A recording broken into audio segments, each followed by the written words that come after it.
Misis ni Robby Domingo itinangging may taning na ang kanyang buhay. Sa isang Instagram post, nanawagan si Mikey Pineda, ang asawa ng TV host na si Robby Domingo, sa publiko na tulungan siyang i-report ang isang Facebook page na nagkalat ng maling impormasyon tungkol sa kanyang kalusugan. Ayon kay Mikey, isang hindi totoong balita ang kumakalat na nagsasabing si Robby ay nagbigay ng pahayag na malapit na siyang pumanaw. Ibinahagi ni Mikey ang screenshot ng isang post mula sa Facebook page na Pinoy Spotlight. Sa naturang post, may nakalagay na quote mula kay Robby, kung saan sinasabi umano nito na, "Sobrang sakit, ilang buwan ko na lang siya makakasama." Ang sinasabing pahayag na ito ng kanyang asawa ay nagdulot ng kalituhan at pangamba sa mga taga-subaybay nila. Ayon kay Mikey, hindi siya gumagamit ng Facebook kaya hindi niya nakita ang post na ito, ngunit naiparating sa kanya ng mga tao ang mga kaganapan sa social media.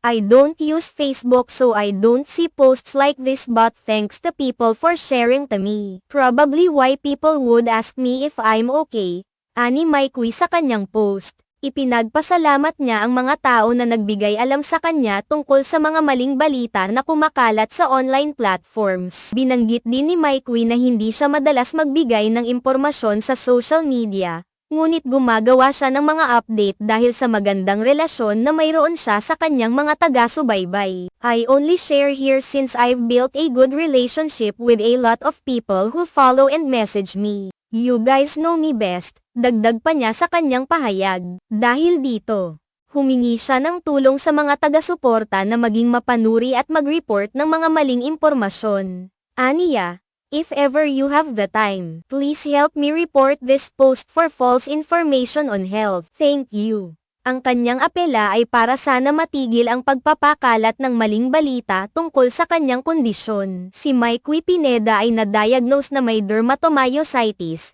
isang uri ng autoimmune disease na nakakaapekto sa mga kalamnan, nagdudulot ng panghihina, pamamaga, at rashes sa balat. Ang sakit na ito ay isang chronic condition na nangangailangan ng patuloy na gamutan at pagmamasid ng mga doktor. Sa kabila ng kanyang kondisyon, ipinakita ni Mikey ang kanyang lakas at tapang sa harap ng mga pagsubok na dulot ng kanyang kalusugan. Dahil sa kanyang katatagan at tapang, naging inspirasyon siya sa marami sa mga netizens na sumusubaybay sa kanyang social media accounts. Gayunpaman, hindi rin ligtas si Mikey sa mga maling balita at tsismis na kumakalat online. Kaya't nagdesisyon siyang humingi ng tulong mula sa mga tao upang ipagtanggol ang kanyang pangalan at kalusugan. Ang maling balita na kumalat ay nagdulot ng kalituhan at hindi pagkakaunawaan. Kaya't napilitan siyang ipaliwanag sa kanyang mga taga-suporta na hindi totoo ang mga akusasyong iyon. Sa mga ganitong pagkakataon, isang mahalagang paalala na ang tamang impormasyon at pagiging responsable sa pagbabalita ay may malaking epekto sa buhay ng mga tao,